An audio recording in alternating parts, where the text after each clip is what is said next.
Periquillo Sarniento, capítulo 10, en el que escribe Periquillo su salida de la cárcel. Hace una crítica contra los malos escribanos y refiere, por último, el motivo por qué salió de la casa de Chanfaina y su desgraciado modo. Hay ocasiones de tal abatimiento y estrechez para los hombres que los más pícaros no hayan otro recurso que aparentar la virtud que no tienen para granjearse la voluntad de aquellos que necesitan. Esto hice yo puntualmente con el escribano, pues, aunque era enemigo irreconciliable del trabajo, me veía confinado en una cárcel, pobre, desnudo, muerto de hambre, sin arbitrio para adquirir un real, y temiendo por horas un fatal resultado por las sospechas que se tenían contra mí. Con esto le complacía cuanto me era dable, y él cada vez me manifestaba más cariño, y tanto que en 15 o 20 días concluyó mi negocio. Hizo ver que no había testigos ni parte que pidiera contra mí, que la sospecha era leve, y quién sabe qué más. Ello es que yo salí en libertad sin pagar costas, y me fui a servirlo a su casa. Llamábase mi primer amo, don Cosme Casalla, y los presos le llamaban el escribano Chanfaina, ya por la asomancia de esta palabra con su apellido, o ya por lo que sabía revolver. Era tal el atrevimiento de este hombre que una ocasión le vi hacer una cosa que me dejó espantado y hoy me escandalizo al escribirla. Fue el caso que una noche cayó un ladrón conocido y harto criminal en manos de la justicia. Tocóle la formación de su causa a otro escribano y no a mi amo. Convencióse y confesó el reo llanamente todos sus delitos, porque eran innegables. En ese tiempo, una hermana que éste tenía, no mal parecida, fue a ver a mi amo empeñándose por su hermano y llevándole no sé qué regalito, pero mi dicho amo se excusó, diciéndole que él no era el escribano de la causa, que viera al que lo era. La muchacha le dijo que ya lo había visto, mas que fue en vano, porque aquel escribano era muy escrupuloso y le había dicho que él no había de proceder contra la justicia, ni tenía arbitrio para mover a su favor el corazón de los jueces, que él debía dar cuenta con lo que resultase de la causa, y los jueces sentenciarían conforme lo que hallaran por conveniente, y así que él no tenía que hacer en eso, que ella, desesperada, con tan mal despacho, había ido a ver a mi amo, sabiendo lo piadoso que era y el mucho valimiento que tenía en la sala, suplicándose la viese con caridad, que aunque era muy pobre, le agradecería este favor toda su vida, y se lo correspondería de la manera que pudiese. Mi amo, que no tenía por dónde el diablo lo desechara, al oír esta proposición, vio con más cuidado los ojillos llorosos de la suplicante, y no pareciéndole indignos de su protección, se la ofreció diciéndole: «Vamos, chata, no llores, aquí me tienes, pierde cuidado, que no correrá sangre la causa de tu hermano». Pero al decir esto se levantó y no pude escuchar lo que le dijo en voz baja. Lo cierto es que la muchacha por 2 o 3 veces le dijo sí, señor, y se fue muy contenta. Al cabo de unos días, una tarde que estaba yo escribiendo con mi amo, fue entrando la misma joven, toda despavorida y entre llorosa y regañona, le dijo: «No esperaba yo esto, señor don Cosme, de la formalidad de usted, ni pensaba que así se había de burlar de una infeliz mujer. Si yo hice lo que hice, fue por librar a mi hermano, según usted me prometió, no porque me faltara quien me dijera: por ahí te pudras, pues, pobre, como usted me ve. No he querido echar por la calle de en medio, que si eso fuera así me sobra quien me saque de miserias, pues no falta una media rota para una pierna llagada. Pero maldita sea yo y la hora en que vine a ver a usted pensando que era hombre de bien y que cumpliría su palabra. Y «Cállate, mujer», le dijo mi amo, «que has ensartado más desatinos que palabras. ¿Qué ha habido? ¿Qué tienes? ¿Qué te han contado?» «Una friolera», dijo ella, «que está mi hermano sentenciado por 8 años al morro de La Habana». «¿Pero qué dices, mujer?», preguntó mi amo todo azorado. «Si eso no puede ser, eso es mentira». «¿Qué mentira ni qué diablos?», decía la adolorida. «Acabo de despedirme de él y mañana sale». «Ay, alma mía de mi hermano, ¿quién te lo había de decir después de que yo he hecho por ti cuanto he podido?» «¿Cómo? ¿Mañana, mujer? ¿Qué estás hablando?» «Sí, mañana, que ya lo desposaron esta tarde y está entregado en la lista para que lo lleven». «Pues no te apures», dijo mi amo, «que primero me llevarán los diablos que a tu hermano lo lleven al presidio. Anda, vete sin cuidado, que a la noche ya estará tu hermano en libertad».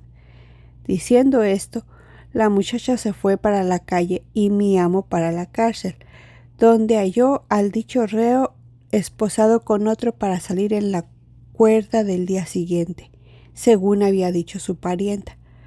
Turbóse el escribano al ver esto, mas no desmayó, sino que haciendo una de las suyas, desunció al reo condenado de su compañero y unció con éste a un pobre indio que había caído allí por borracho y aporreador de su mujer.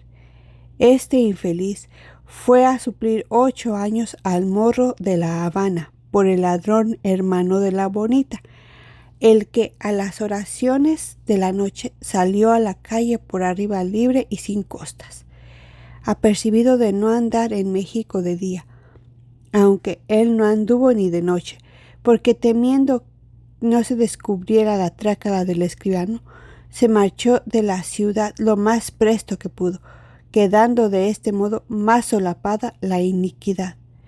Sin tanta determinación tenía el amigo Chanfaina para cometer un atentado semejante, cuánta no tendría para otorgar una escritura sin instrumentales, para recibir unos testigos falsos a sabiendas, para dar una certificación de lo que no había visto, para ser escribano y abogado de una misma parte, para comisionar a tomar una declaración, para omitir poner su signo donde se le antojaba, y para otras ilegalidades semejantes.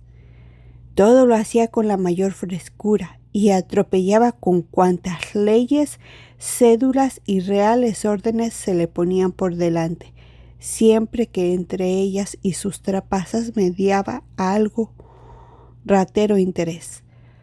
Y digo ratero porque era un hombre tan venal que por 1 o 2 onzas y a veces por menos hacía las mayores picardías. A más de esto, era de un corazón harto cruel y sanguinario.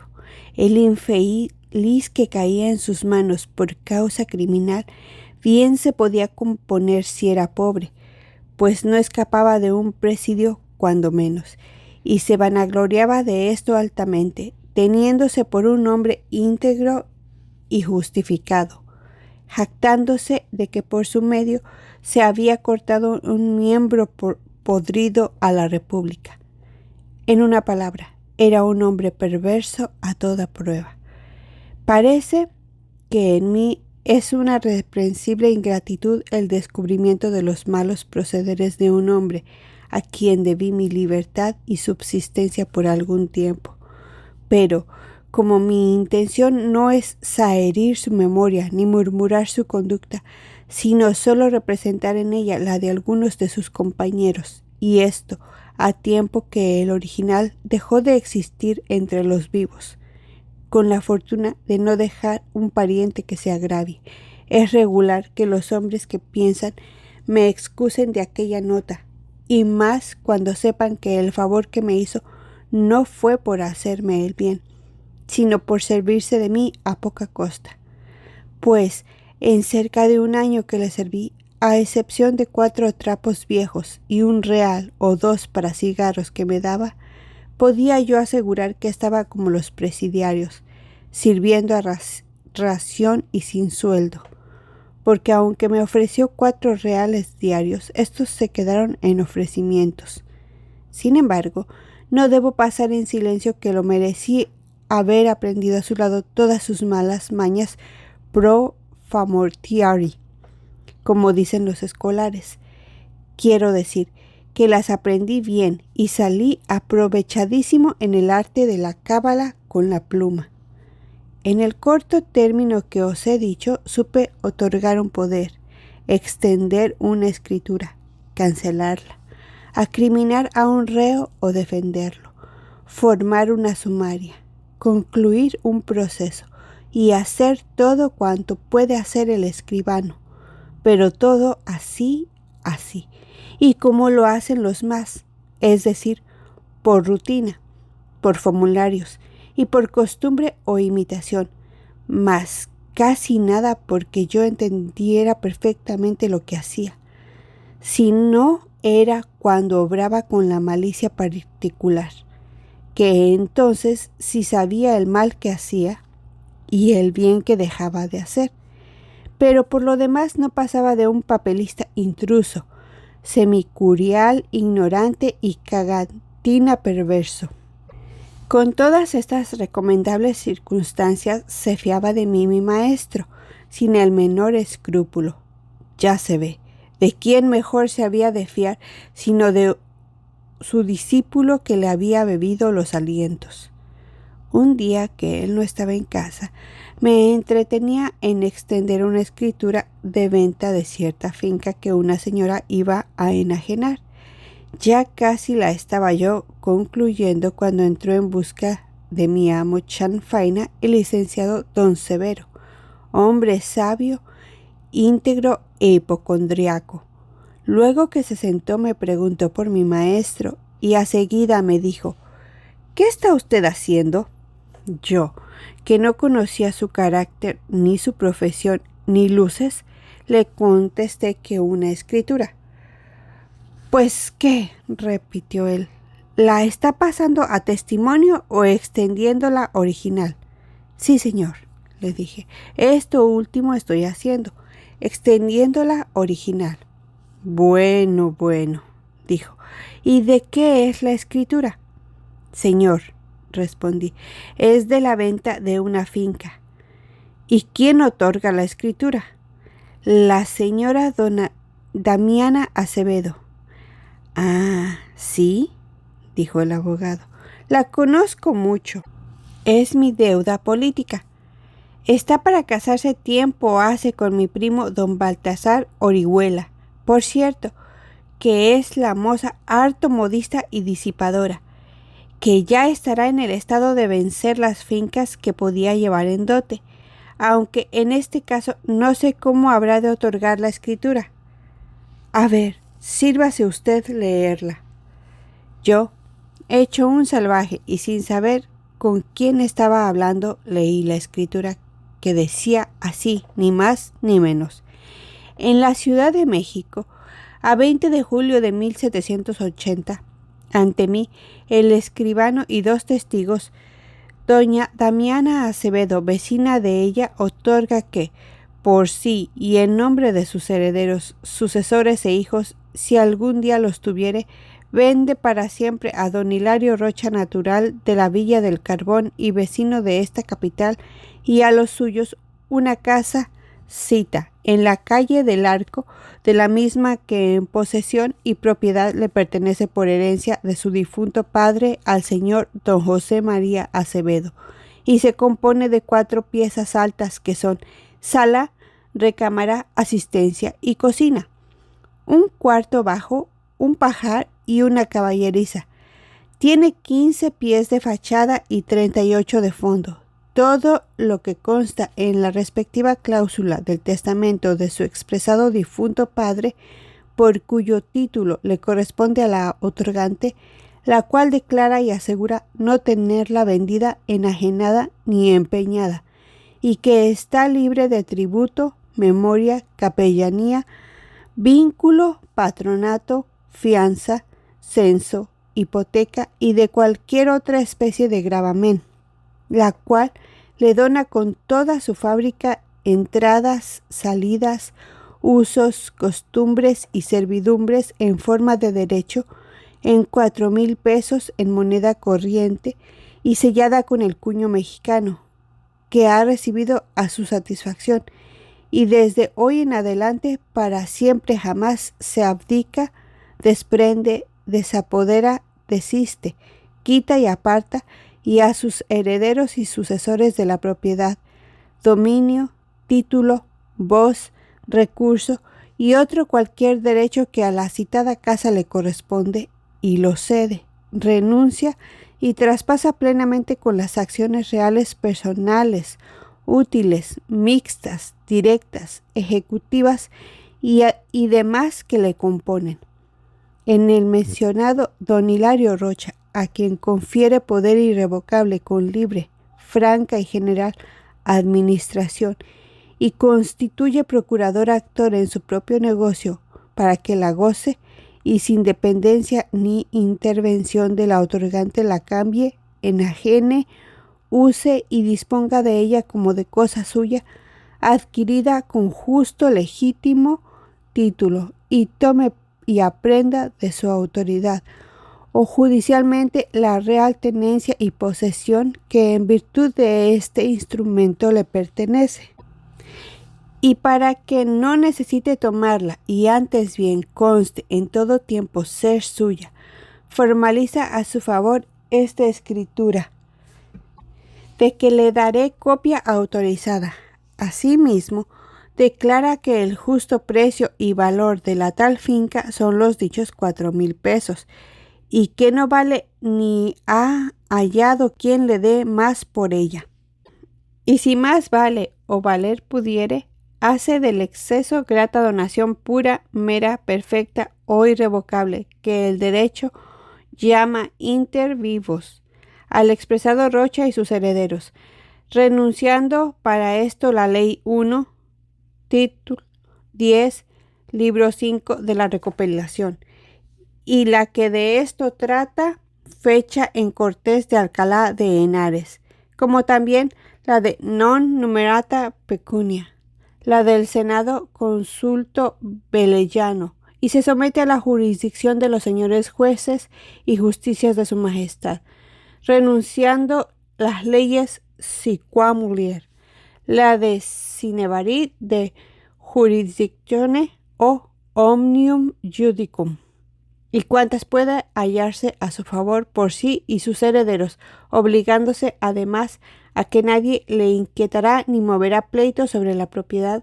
posesión o disfrute de dicha casa, y si se le inquietare, moviere o apareciere algún gravamen, luego que la otorgante y sus herederos y sucesores sean requeridos conforme a derecho, saldrán a su defensa y seguirán el pleito a sus expensas en todas instancias y tribunales hasta ejecutoriarse, y dejar al comprador en su libre uso y pacífica posesión. Y no pudiendo conseguirlo, le darán otra igual en valor, fábrica, sitio, renta y comodidades, o en su defecto, le restituirán la cantidad que ha desembolsado, las mejoras útiles, precisas y voluntarias que tenga a la sazón, el mayor valor que adquiera con el tiempo, y todas las costas, gastos y menoscabos que se le siguieren con sus intereses, por todo lo cual se les ha de poder ejecutar solo en virtud de esta escritura y juramento del que la posea o lo represente, en quien defiere su importe, relevándole de otra prueba. Así pues, y a la observancia de todo lo referido, obliga a su persona y bienes habidos y por haber, y con ello se somete a los jueces y justicias de su majestad, para que a ello la compelan como por sentencia pasada, consentida y no apelada en autoridad de cosa juzgada, renunciando a su propio fuero, domicilio y vecindad con la general del derecho, y así lo otorgo. Y presente don Hilario Rocha, a quien doy fe, conozco, impuesto en el contenido de este instrumento, sus localidades y condiciones, dijo, que aceptaba y aceptó la compra de la expresada casa, como en ello se contiene, y se obliga. ¡Basta!, dijo el licenciado Severo, que es menester gran vaso para escuchar un instrumento tan cansado y a más de cansado, tan ridículo y mal hecho. Usted, amiguito, ¿entiende algo de lo que ha puesto? ¿Conoce a esa señora? ¿Sabe cuáles son las leyes que renuncia? Y a este tiempo entró mi amo Chanfaina. E impuesto de las preguntas que me estaba haciendo el licenciado, le dijo: este muchacho poco ha de responder a usted de cuanto le pregunte, porque no pasa de un escribientillo aplicado. Esta escritura que usted ha escuchado la hizo por el machote que le dejé y por los que me ha visto hacer, y como tiene una infeliz memoria se le queda todo fácilmente. Hemos de advertir que hasta aquí ni yo ni mi patrón sabíamos si era licenciado el tal don Severo, y solo pensábamos que era algún pobre que iba a ocuparnos. Con este error, mi amo, que como gran ignorante era gran soberbio, creyó aturdir a la visita y acreditarse a costa de desatinar con arrogancia, según que lo tenía de costumbre, y así añadió: lo que usted dude, caballero, a mí me lo ha de preguntar, que lo satisfaré completamente. Ya usted tendrá noticia de quién soy, pues me viene a buscar, pero si no lo tiene, sépase que yo soy don Cosme Apolinario Casalla y Torrejalva, escribano real y receptor de esta real audiencia para que mande. Ya tengo noticia de la habilidad y talento de usted, señor mío, dijo el abogado, y yo mismo felicito mi aventura que me condujo a la casa de un hombre lleno, y tanto más cuanto que soy muy amigo de saber lo que ignoro, y me acomodo siempre a preguntar a quien más sabe para salir de mi ignorancia. En esta virtud, y antes de tratar del negocio a que vengo, quisiera preguntar a usted algunas cosillas que hace días que las oigo y no las entiendo. Ya he dicho a usted, amigo, contestó Chanfaina, que su acostumbrada arrogancia, que pregunte lo que quiera, que yo le sacaré de sus dudas de buena gana. Pues, señor, continuó el letrado, sírvase usted decirme qué significan esas renuncias que se hacen en las escrituras. ¿Qué quiere decir la ley siqua mulier? ¿Cuál es la de sive amé? ¿Qué significa aquella de si convenerit de jurisdictione omnium judicum? ¿Cuál es el beneficio del senatus consulto veleyano que renuncian las mujeres? ¿Qué significa la non numerata pecunia? ¿Qué quiere decir renuncio mi propio fuero, domicilio y vecindad? ¿Cuál es la ley 1, título 9 del libro 5 de la recopilación? Y por fin, ¿quiénes pueden o no otorgar escrituras? ¿Cuáles leyes pueden renunciarse y cuáles no? ¿Y qué cosas son o para qué sirven los testigos que llaman instrumentales? Ha preguntado usted tantas cosas, dijo mi amo, que no es muy fácil el responderle a todas con prolijidad. Pero, para que usted se sosiegue, sepa que todas esas leyes que se renuncian son antiguillas que de nada sirven, y así no nos calentamos los escribanos la cabeza en saberlas, pues eso de saber leyes les toca a los abogados, no a nosotros.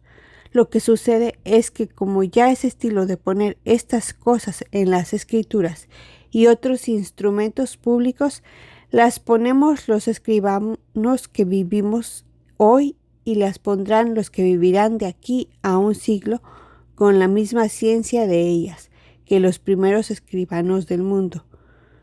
Pero ya digo, el saber o ignorar estas maturrangas nada importa. Está usted, por lo que hace a lo que usted pregunta de que qué personas pueden otorgar escrituras, debo decirle que menos los locos, todos, a lo menos yo las extenderé en favor de que me pague su dinero, sea quien fuere. Y si tuviera algún impedimento, veré cómo se lo aparto y lo habilito. ¿Está usted? Últimamente, los testigos instrumentales son unos testas de hierro, o más bien unos nombres supuestos, pues en queriendo Juan vender y Pedro comprar, ¿qué cuenta tienen con que haya o no haya testigos de su contrato?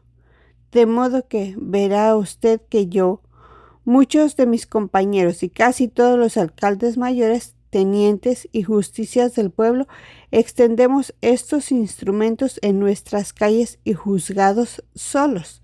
Y cuando llegamos a los testigos, ponemos que lo fueron don Pacencio, don Nicasio y don Epitacio, aunque no haya tales hombres en 20 leguas en contorno.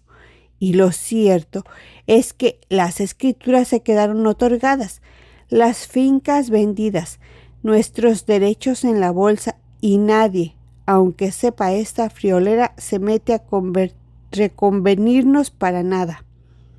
Esto es lo que hay, amigo, en el particular. Vea usted si tiene algo más que preguntar, que se le responderá in terminis, camarada, in terminis, terminantemente.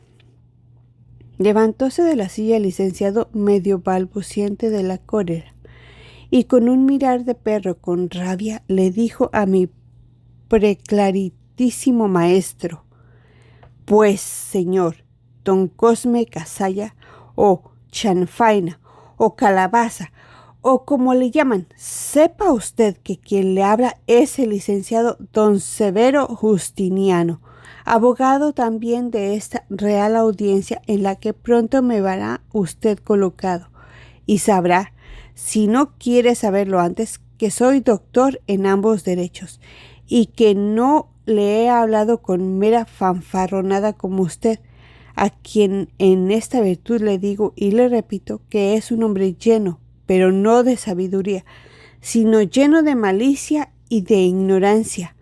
¡Bárbaro! ¿Quién lo metió a escribano? ¿Quién lo examinó? ¿Cómo supo engañar a los señores sinodales respondiendo quizás preguntas estudiadas, comunes o prevenidas?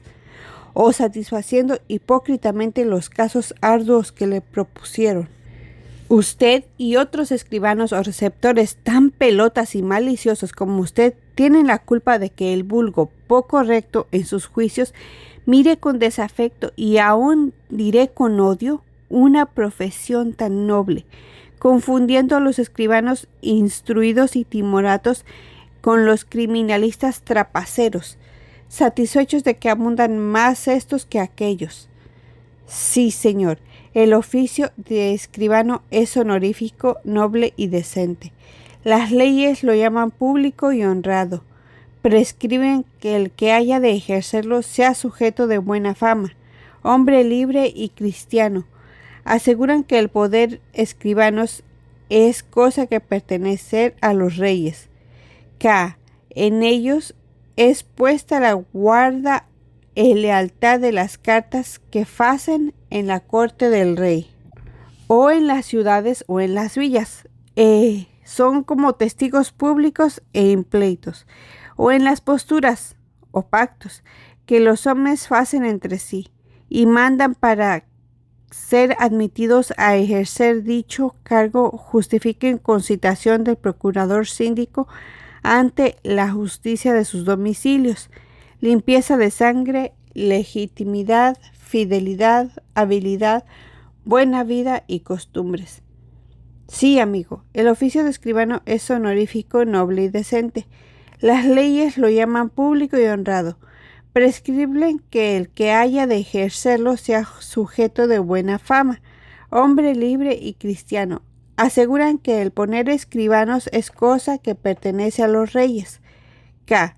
En ellos es puesta la guarda a lealtad de las cartas que facen en la corte del rey, o en las ciudades o en las villas.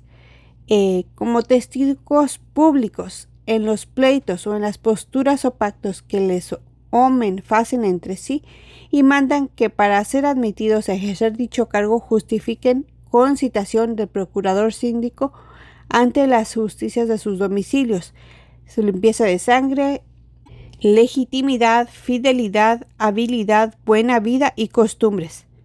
Sí, amigo, es un oficio honroso, y tanto que no obsta, como han pensado algunos, para ser caballeros y adornarse el pecho con la cruz de un hábito, siempre que no falten los demás requisitos necesarios para el caso, de lo que tenemos ejemplar. No siendo esto nada particular ni violento, si se considera que un escribano es una persona depositaria con autoridad del soberano de la confianza pública, a quien, así en juicio como fuera de él, se debe dar entera fe y crédito en cuanto actúe como tal escribano. No es pues una lástima que 4 zaragates desluzcan con sus embrollos, necedades y raterías una profesión tan recomendable en la sociedad, a lo menos en el concepto de los muchos, que los pocos bien saben que, en expresión de cierto autor moderno, el abuso de tal decoroso misterio no debe desagradarle, como ni a los demás de la República, de la estimación y aprecio que le son debidos. Esta escritura que usted ha puesto o mandado poner es un fárrago de simplezas que no merecen criticarse, y ella misma publica la ignorancia de usted cuando no la hubiera confesado, con que usted se persuade que el escribano no necesita saber leyes y que esto solo compete a los abogados. Pues no, señor. Los escribanos deben también estudiarlas para desempeñar su oficio en conciencia. Esta es una aserción muy evidente, y si no ve usted en cuántos despilfarros y nulidades ha incurrido en ese mamarracho que ha forjado, usted cita y renuncia a leyes que para nada convienen al caso, manifestando en esto su ignorancia, al mismo tiempo que omite poner la edad de esa señora, circunstancia esencialísima para que sea válida la escritura, pues es mayor de 25 años, no es casada ni hija de familia, tiene la libre administración de sus bienes y puede otorgar por sí lo mismo que cualquier hombre libre, y de consiguiente es un absurdo la renuncia que hace en su nombre del Senatus Consultu Velleiano, pues no tiene aquí lugar ni le favorece. Sepa usted que esta ley se instituyó en Roma, siendo cónsul Veleyo, en favor de las mujeres, para que no puedan obligarse ni salir por fiadoras por persona alguna, y ya que pueden serlo en ciertos casos, es menester que renuncien esta ley romana, o más bien las patrias que les favorecen, o será válido el contrato, y estarán obligadas a cumplirlo, pero cuando están habilitadas por derecho se obligan por sí y por su mismo interés. Es excusada tal cláusula porque entonces ninguna ley las exime de la obligación que han otorgado. Lo mismo se puede decir que las demás renuncias disparatadas que usted ha puesto, como la de si qua mulier, sive a me, etc., pues éstas se contraen a asegurar los bienes de las mujeres casadas, o por razón de bienes dotales, y así solo a éstas favorecen, y ellas únicamente pueden renunciar su beneficio, y no las doncellas o solteras, como es doña Damiana Acevedo. Mas, para que usted acabe de conocer hasta dónde llega su ignorancia y la de todos sus compañeros que extienden instrumentos y ponen ellos latinajos, leyes y renuncias de éstas, sin entender lo que hablan, sino porque así lo han visto en los protocolos de donde sacaron su formulario. Atienda. Dice usted que vendió la casa en 4,000 pesos que el comprador recibió a su satisfacción. Y a poco dice que renuncia a la ley de non numerata pecunia. Si usted supiera que esta ley habla del dinero no contado y no del contado y recibido, no incurriría en tal error. Últimamente, el poner por testigos instrumentales los hombres que usted quiere y al hacer el instrumento usted solo, como ha dicho, y él no ha explicarle a las partes la causa de él y las leyes que renuncian. Puede anular la escritura y cuanto haga con esa torpeza, porque es obligación precisa de los escribanos el imponer a las partes perfectamente en estas que usted llama antiguallas. Pero, como regularmente los escribanos poco o menos ignoran el contenido de las leyes renunciadas que las mismas partes, ¿cómo deberemos persuadirnos que cercioran aquello que creemos ignoran? ¿Llamaremos acaso a juicio al escribano para que, examinando el contenido de dichas leyes, si rectamente responde, creamos que cercioró bien a las partes, y si no da razón de su persona, hagamos el contrario concepto? Mejor sería con que, señor Cazalla, aplicarse y ser hombre de bien, pues es un dolor que por las faltas de usted y otros como usted sufran los buenos escribanos el vejamen de los necios. El negocio a que yo venía pide un escribano de más capacidad y conducta que usted, y así no me he determinado a fiárselo. Estudie más y sea más arreglado, y no le faltará que comer con más descanso y tranquilidad de espíritu. Y usted, amiguito, me dijo a mí, estudie también si quiere seguir esta carrera, y no se enseñe a robar con la pluma, pues entonces no pasará de ave de rapiña. Adiós, señores. Ni visto ni oído fue el licenciado luego que acabó de regañar a mi amo, quien se quedó tan aturdido que no sabía si estaba en el cielo o en la tierra, según después me dijo. Yo me acordé bastante de mi primer maestra de escuela, cuando le pasó igual bochorno con el clérigo, pero mi amo no era de los que se ahogan en poca agua, sino muy procaz o sinvergüenza, y así disimuló su incomodidad con mucho garbo, y luego que se recobró un poco, me dijo, ¿sabes, Periquillo, por qué ha sido esta faramaña del abogado? Pues sábete que no por otra causa, sino porque siente un gato que otro lo arañe.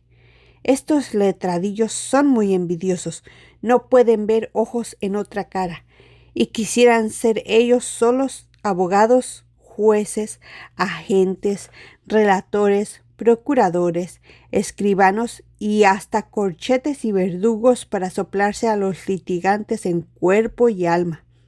Vea usted al bribón del Severillo, y qué charla nos ha encajado, haciéndose del hipócrita y del instruido, como si fuera lo mismo surcir un escrito acuñándole 40 textos que extender un instrumento público. Aquí no más ha de conocer lo que va del trabajo de un abogado al de un escribano. El escrito de aquel se tira, si se ofrece, por inútil, y el instrumento que nosotros autorizamos se guarda y se protocola eternamente. El letradillo se escandaliza de lo que no entiende, porque no se asustará de dejar un litigante sin camisa. Sí, ya lo conozco, bonito yo para que me diera a tole con el dedo. No digo él, ni los de toga, ¿sabes? Porque tomé el partido de callarme. Pues fue porque es muy caviloso, y además de eso tengo tengo malicias de que es asesor de su excelencia. Esto para ser oidor, y no quiero exponerme a un trabajo porque estos pícaros con tal de vengarse no dejarán libro que no hojeen, ni estante que no revuelvan. Que si eso no hubiera sido, yo lo hubiera enseñado a malcriado. Con todo, Que vuelva otro día a mi casa a quebrarme la cabeza. Quizás no estaré para aguantar, y saldrá por ahí como rata por tirante. Así que mi amo se desahogó conmigo, abrió su estantito, se refrescó con un buen trago del refino de Castilla y se marchó a jugar sus arbolitos mientras hacía hora de comer. Aunque me hicieron mucha fuerza las razones del licenciado, algo me desvanecieron la socarra y mentiras de chafaina. Ello es que yo propuse no dejar su compañía hasta no salir un mediano oficial de escribano. Mas no se puede todo lo que se quiere. A las 2 de la tarde volvió mi maestro, contento porque no había perdido en el juego. Puse la mesa, comió y se fue a dormir siesta. Yo fui a hacer la misma diligencia a la cocina, donde me despachó muy bien Nana Clara, que es la cocinera. Después me bajé a la esquina a pasar el rato con el tendero mientras despertaba a mi patrón. Luego que despertó, me dejó mi tarea de escribir como siempre y se marchó para la calle, de donde volvió a las 7 de la noche con una nueva huéspeda que venía a ser nuestra compañera. Luego que la vi, la conocí. Se llamaba Luisa y era la hermana del ladrón que mi amo soltó de la cuerda con más facilidad que Don Quijote a Gines de Pasamonte. Ya he dicho que la tal moza no era fea y que pareció muy bien a mi amo. Ojalá y a mí no me hubiera parecido lo mismo. En cuanto entró, le dijo a mi amo: «Anda, hija, desnúdate y vete con Nana Clara, que ella te impondrá de lo que has de hacer». Fuese ella muy humilde, y cuando estuvimos solos me dijo chanfaina: «Periquillo, me debes dar las albricias por esta nueva criada que he traído. Ella viene de recamarera y te vas a ahorrar de algún quehacer, porque ya no barrerás ni harás la cama, ni servirás la mesa, ni limpiarás los candeleros, ni harás otras cosas que no son de su obligación, solo son de su obligación, sino solamente los mandados. Lo único que te encargo es que tengas cuidado con ella, avisándome si se asoma al balcón muy seguido o si sale o viene alguno a verla cuando no estuviere yo en la casa. En fin, tú cuídala y avísame de cuanto notares, pues porque al fin es mi criada, está a mi cargo, tengo que dar cuenta a Dios de ella, y no soy muy ancho de conciencia, ni quiero condenarme por pecados ajenos. ¿Entiendes?» «Sí, señor», le contesté, riéndome interiormente de la necedad con que pensaba que yo era capaz de tragar su hipocresía. Ya se ve, el muy camote me tenía por un buen muchacho o por un mentecato. Como en cerca de 2 meses que yo vivía con él había hecho tan al vivo el papel de hombre de bien, pues ni salía a pasear aún dándome licencia al mismo, ni me deslicé en lo más mínimo con la vieja cocinera. Me creyó el amigo chanfaina muy inocente, o quién sabe qué, y me confió a su Luisa, que fue a fiarle un mamor a un perro hambriento. Así salió ella. Esa noche cenamos y me fui a acostar sin meterme en más dibujos. Al día siguiente nos dio chocolate la recamarerita, hizo la cama, barrió, atizó el cobre, porque plata no había, y puso la casa albeando, como dicen las mujeres. 6 u 8 días hizo la Luisa el papel de criada, sirviendo la mesa y tratando a chanfaina como amo, delante de mí y de la vieja. Pero no pudo sufrir mucho tiempo el disimulo. Pasado este plazo, la fue haciendo comer de su plato, aunque en pie. Después la hacía sentar algunas veces, hasta que se desnudó del fingimiento y la colocó a su lado señorialmente. Los 3 comíamos y cenábamos juntos en buena paz y compañía. La muchacha era bonita, alegre, viva y decididora.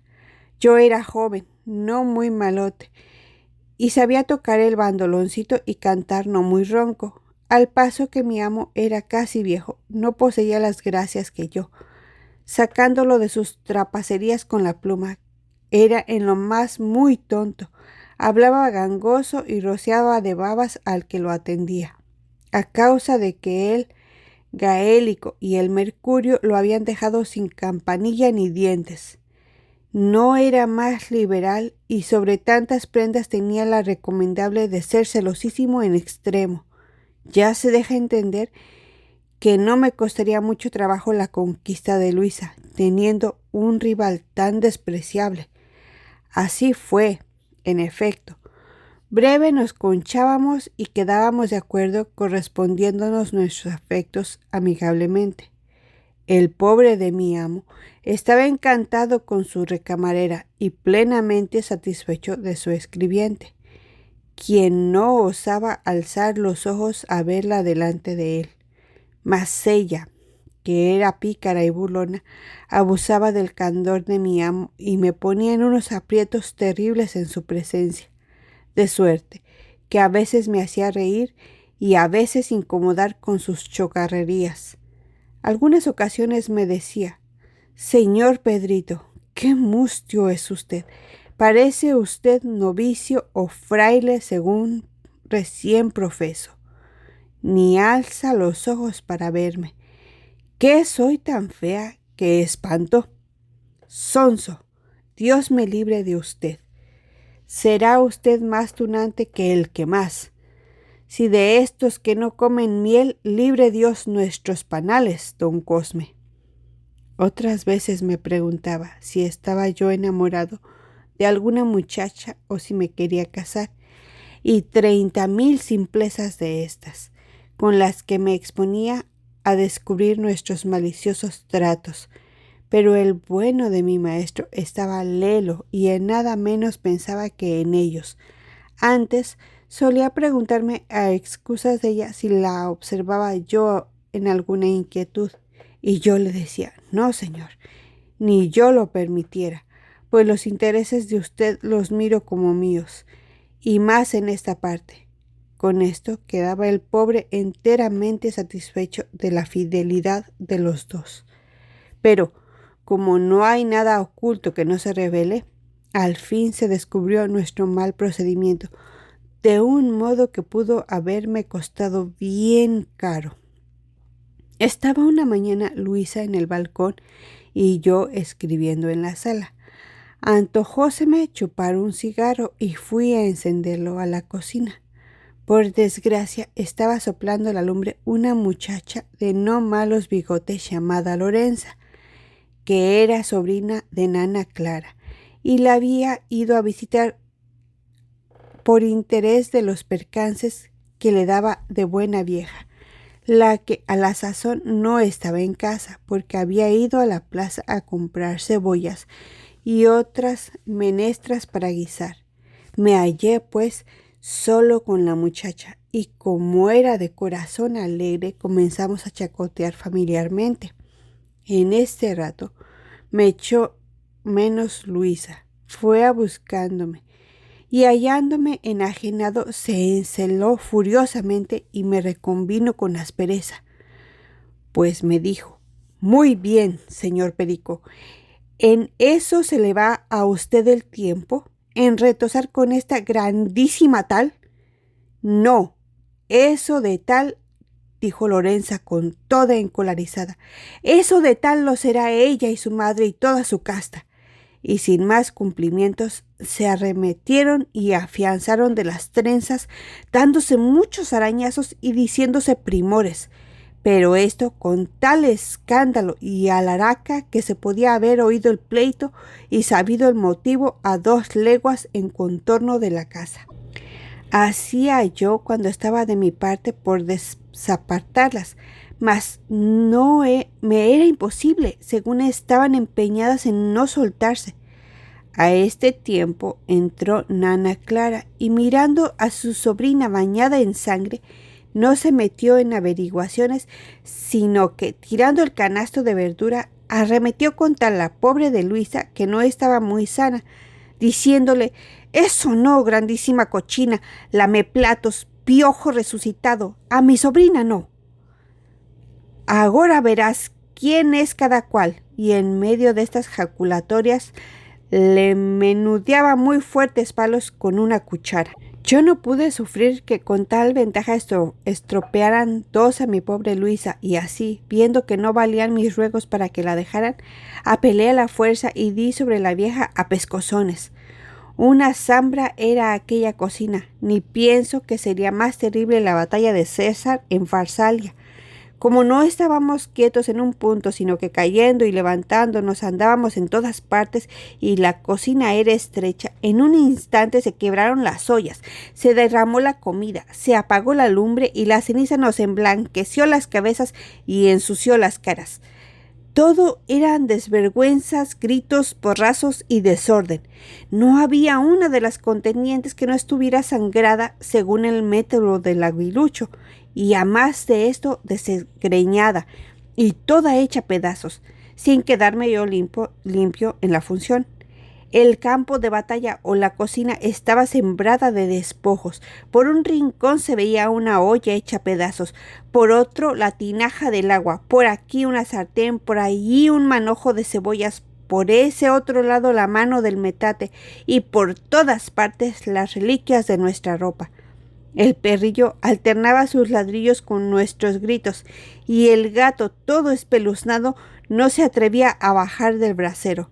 En medio de esta función llegó Chanfaina, vestido en su propio traje, y viendo que su Luisa estaba desangrada, hecha pedazos, bañada en sangre y envuelta entre la cocinera y su sobrina, no esperó razones, sino que haciéndose de un garrote dio sobre las dos últimas, pero con tal gana y coraje que a pocos trancazos cesó el pleito, dejando a la infeliz recamarera, que ciertamente era la que había llevado la peor parte. Cuando volvimos todos en nuestro acuerdo, no tanto por el respeto del amo, cuanto por el miedo del garrote, comenzó el escribano a tomarnos declaración sobre el asunto o motivo de tan desaforada riña. La vieja nana nada decía, porque nada sabía en realidad. Luisa tampoco, porque no le tenía cuenta. Yo menos, porque era el actor principal de aquella escena. Pero la maldita Lorenza, como que era la instruida e inocente, en un instante impuso a mi amo del contenido de la causa, diciéndole que todo aquello no había sido más que una violencia y provocación de aquella tal celosa que estaba en su casa, que quizá era mi amiga, pues por celos de mí y de ella había armado aquel escándalo. Hasta aquí oí yo a Lorenza, porque en cuanto advertí que ésta había descorrido el velo de nuestros indignos tratos más de lo que era necesario, y que mi amo me miraba con ojos de loco furioso, temí como hombre y eché a correr como una liebre por la escalera abajo, con lo que confirmé en el momento cuanto dijo Lorenza, acabando de irritar a mi patrón, quien, no queriendo que me fuera de su casa sin despedida, bajó tras de mí como un rayo y con tal precipitación que no advirtió que iba sin sombrero ni capa y con la golilla por un lado. Como 2 cuadras corrió Chanfaina tras de mí gritándome sin cesar: «¡Párate, bribón! ¡Párate, pícaro!». Pero yo me volví sordo y no paré hasta que lo perdí de vista y me hallé bien lejos y seguro del garrote. Este fue el honroso y lucidísimo modo con que salí de la casa del escribano, peor de lo que había entrado y sin el más mínimo escarmiento, pues en cada una de estas comenzaba de nuevo la serie de mis aventuras, como lo veréis en el capítulo siguiente.